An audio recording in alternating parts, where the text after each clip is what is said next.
लोकसभा 2024 के मद्देनज़र आज जहानाबाद में सीपीआई-एमएल के राष्ट्रीय महासचिव दीपांकर भट्टाचार्य का आगमन हुआ।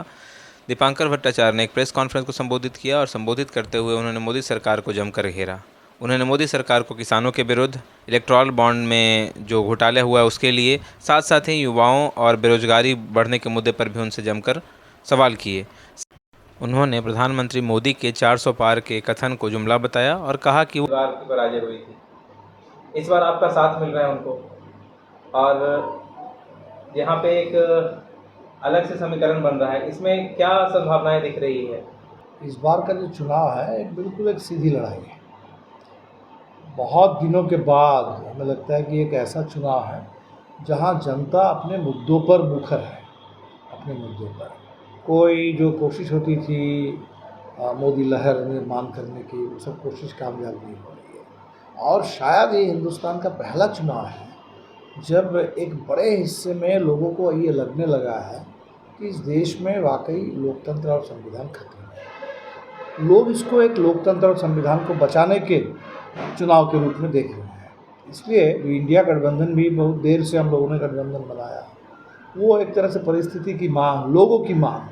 तो इंडिया से भी आगे बढ़ कर के मैं तो देख रहा हूँ हर जगह लोग लड़ रहे हैं, अपने अपने एकता बना करके लोग लड़ रहे हैं। तो हमें तो लगता है कि देखिए 2020 में बिहार जहाँ पहुँचा था, करीब 50-50 की स्थिति थी। दक्षिण बिहार में तो हम लोगों को निर्णायक बहुमत था, उत्तर में खासकर मिथिला में, सीमांचल के इलाके में हम लोग कुछ पीछे हो गए और सरकार बन गई थी भाजपा जदयू की। इस बार बिहार वहाँ से आगे बढ़ जाएगा और पूरा देश इस समय बिहार में भी इंडिया को निर्णायक बहुमत है। पूरे देश में भी मुझे लगता है कि जो बढ़त हमें 4 चरण में मिल चुकी है, वो अब अगले 3 चरण में एक निर्णायक बहुमत में तब्दील हो जाए। एक बात और सर, जैसे मोदी जी का कहना है कि 400 पार होगा, और आपकी जो इंडिया अलायंस की गठबंधन है उनको कितना सीट आने की संभावना है? नहीं, 400 पार से तो मोदी जी ने शुरू किया जी। अब पहले चरण में उनको दिखाई दिया कि 400 पार तो उनके अपने लोग विश्वास नहीं कर रहे हैं, वोट डालने के बाहर नहीं निकल रहे हैं।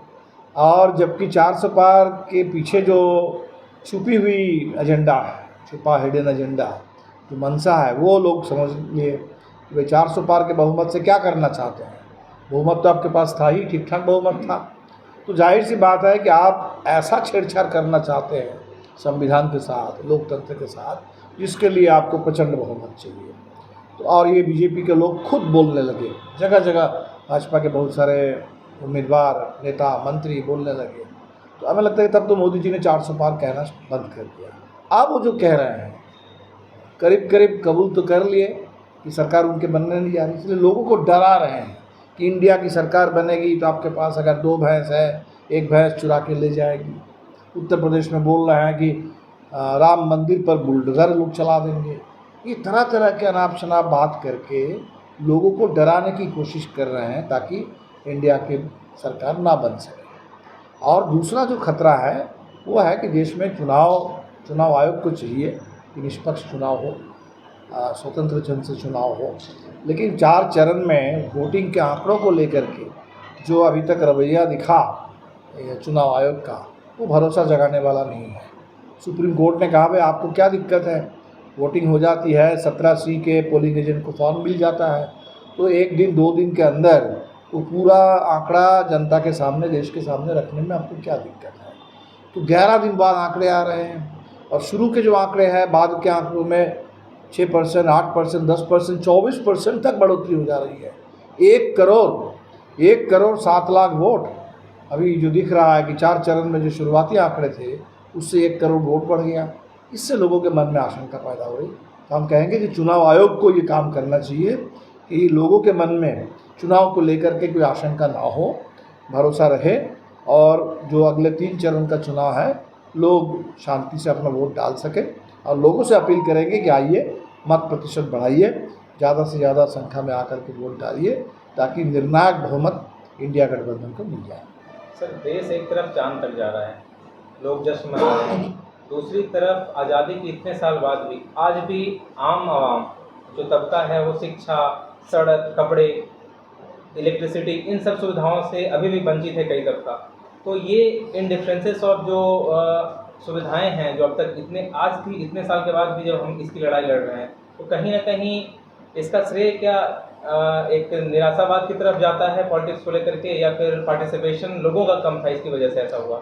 नहीं, मैंने इस समय हमें लगता है कि देखिए लोग तो आ रहे हैं, वोट डाल रहे हैं, जो बदलाव चाहते हैं वो बिल्कुल आ रहे हैं, और लोग अपने मुद्दों पर वोट डाल रहे हैं। रोज़गार का सवाल सबसे प्रमुख सवाल बना हुआ है। महंगाई इस देश के गरीबों के लिए बहुत बड़ा मुद्दा है। मोदी सरकार चाह रही है कि जनता को बस 5 किलो राशन की बात करके 80 करोड़ लोगों को राशन दे रहे हैं, उनका मुंह बंद करा दो, सच्चाई सामने ना आए, लोगों की मांग सामने ना आ सके। तो लेकिन हमें लगता है कि लोग फिर भी अपने मुद्दों पर वोट डाल रहे हैं, लड़ रहे हैं, और नौजवानों में मोदी सरकार से तो आप उम्मीद तो कहीं बची नहीं है। लेकिन बिहार में पिछले 17 महीने में जो भी मौका हम लोगों को मिला, महागठबंधन को जो शुरुआत हुई, 5 लाख लोगों को स्थायी रोजगार, बिहार के शिक्षकों को, नियोजित शिक्षकों को राज्यकर्मी का दर्जा, जो शुरुआत हुई, हमें लगता है कि इस शुरुआत ने सिर्फ बिहार नहीं बल्कि पूरे देश के नौजवानों में एक उम्मीद का, आशा का संचार किया है। इसलिए इस बार नौजवान लेकिन अपने मुद्दे पर लड़ रहे हैं, और सबसे बड़ा बदलाव चुनाव में जो दिख रहा है वो एक है नौजवानों में, जो पिछले 10 साल पहले खूब मोदी जी से उम्मीद रखते थे, और दूसरा इस देश के गरीब जो संविधान के सवाल पर, वो 5 किलो राशन के लिए नहीं, वो बिल्कुल संविधान बचाने के लिए देश के तमाम जागरूक नागरिक, देश के गरीब दलित आगे बढ़ चुके हैं। ये 2 बहुत महत्वपूर्ण बात है। बाकी किसान तो लड़ ही रहे हैं अपने सवालों पर, महिलाएं लड़ ही रही हैं अपनी सुरक्षा सम्मान के लिए। ये चुनाव तो हमें लगता है कि बदला हुआ चुनाव है, और अगले 3 चरण में गर्मी तो है, ऐसे मौसम में चुनाव हो रहा है जो थोड़ा वोटिंग के लिए बहुत अनुकूल नहीं है। फिर भी लोगों में जो उत्साह है, हमें लगता है कि लोग वोट डालेंगे। संकल्प है सरकार बदलने का, अपनी सरकार बनाने का, और लोग ज़्यादा से ज़्यादा मत दें। तो जहानाबाद में आप सर आए हैं, जहानाबाद में अब तो कुल 15 प्रत्याशी चुनावी मैदान में हैं, तो इस तरह से यहाँ पर आप महागठबंधन के इंडिया अलायंस के प्रत्याशी के प्रचार प्रसार करेंगे, आपको क्या दिखता है जहानाबाद आवाम की? हमें लगता है पूरे बिहार में जो स्थिति है, तो हर जगह जहाँ भी जा रहे हैं एक ही ऐसी स्थिति दिख रही है। नालंदा में भी गए थे हमारे संदीप जी के नॉमिनेशन में, ज़बरदस्त लोगों में उम्मीद है, उत्साह है कि सांसद भी बदले, सरकार भी बदले देश में। आरा में यही स्थिति, पाटलिपुत्रा में, जहानाबाद में। तो हमें तो लगता है कि पूरा का पूरा जो दक्षिण बिहार का इलाका है, शाहाबाद का, मगध का, एक ही जैसा बिल्कुल माहौल है पूरे यहाँ।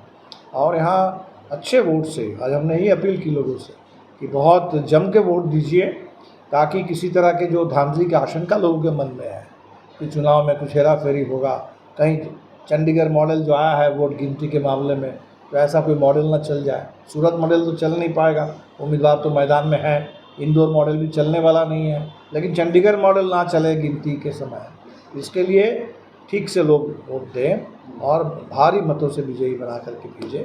हमको तो उम्मीद है बिल्कुल हर जगह से लोग जीत के जाएंगे। अच्छा, बिहार में जाति समीकरण आज भी लागू है या जाति समीकरण हावी है, क्या कहते हैं? नहीं, देखिए जाति तो है समाज में, तो अब वो लोग उसके समीकरण भी बना देते हैं, लेकिन हमें लगता है कि वो कोई स्थिर चीज़ नहीं है, वो बदलता रहता है।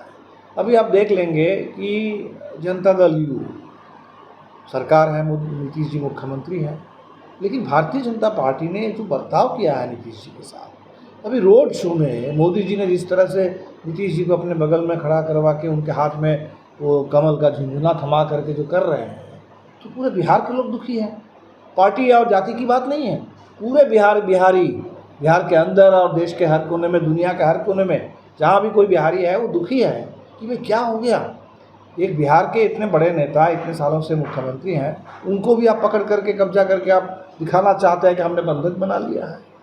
उत्तर प्रदेश में बसपा जैसी पार्टी 4 बार मायावती जी मुख्यमंत्री बनी, अब उस पार्टी में कौन उम्मीदवार होंगे ना होंगे वो भाजपा वाले तय कर रहे हैं। उस पार्टी के नौजवान नेता आकाश आनंद कह दिया सच्चाई कि भाई आतंक राज है, बुलडोजर राज है। तो मायावती जी जिन्होंने खुद उनको अपना उत्तराधिकारी उन्होंने चिन्हित किया था, और उस अपने नौजवान नेता को उन्होंने कहा कि नहीं अपरिपक्व है। तो ये जो भारतीय जनता पार्टी जिस तरीके से पूरे विपक्ष मुक्त भारत बनाने के लिए सरकारों को गिराना, नेताओं को जेल में डालना, विधायकों को खरीदना, 400 से ज़्यादा विधायक खरीद चुके हैं 10 साल में। तो ये जो खरीद फरोख्त और पूरे घमंड की जो राजनीति है, हमें लगता है कि इस बार के चुनाव में इस घमंड को तोड़ने के लिए मोदी जी अब एक सम्राट की तरह पेश आते हैं कि हम राजा हैं, और हम राजा भी जनता से कुछ लेना देना नहीं है। भगवान ने हमको अपना दूत बना करके भेजा है कि तुम इस काम करने के लिए, इलेक्ट्रल बॉन्ड के लिए, जनता किसान की खेती बर्बाद करने के लिए उनको भेजा है भगवान ने। ये जो कह रहे हैं ये तो धर्म के साथ भी अन्याय है, लोगों की आस्था के साथ भी खिलवाड़ है, और पूरे लोकतंत्र के साथ मजाक है। और इसलिए इस बार के चुनाव में देखिए कोई जाति की सीमा की बात हमें लगता है कि नहीं है। लोग बदलाव मांग रहे हैं लोकतंत्र के लिए, संविधान के लिए। नौजवान रोजगार मांग रहे हैं, किसान को फसल की कीमत चाहिए। अब पूरा देश खड़ा हो रहा है। सवाल ये है कि आप सड़क से सदन तक हमेशा एक लड़ाई करते हैं, खास करके लेबर क्लास जो या जो डेली वेजेस वर्कर हैं, उनमें महिलाएं भी आती हैं। आज भी अगर धान की रोपनी होती है या छोटे मोटे जो काम होते हैं गाँव में, आज तक न उस डेली वेजेस वर्कर जो होते हैं उनको वो सम्मानजनक राशि मिल पाती है उनके काम के बदले में। महिलाओं को तो मिलती ही नहीं है। तो क्या आप ऐसा कभी देख रहे हैं कि एक समय आएगा जब उनको भी बराबर की, यानी महिला और पुरुष जो दोनों महिलाएं जो काम कर रहे हैं उनको बराबर की वो राशि मिलेगी और उनको एक मिनिमम वेजेस जो होता है वो मिल पाएगा? बिल्कुल बिल्कुल, ये तो बिल्कुल ज़रूरी है। आपने बहुत अच्छा सवाल उठाया। ये इस देश में जो विषमता है सामाजिक, आर्थिक, और उसके अंदर भी पुरुष मजदूरों के लिए अलग मजदूरी, महिलाओं के लिए अलग मजदूरी, ये तो गैर कानूनी है। सुप्रीम कोर्ट ने कई बार कहा है वेज पैरिटी महिला और पुरुषों के बीच में, चाहे आप निर्माण मजदूर हो, मनरेगा मजदूर हो, खेत मजदूर हो, जहाँ भी आप काम कर रहे हैं। लेकिन आप दूसरा ये भी है कि महिलाओं के लिए सिर्फ मजदूरी की कमी नहीं, महिलाओं के लिए बहुत असुरक्षा का माहौल है।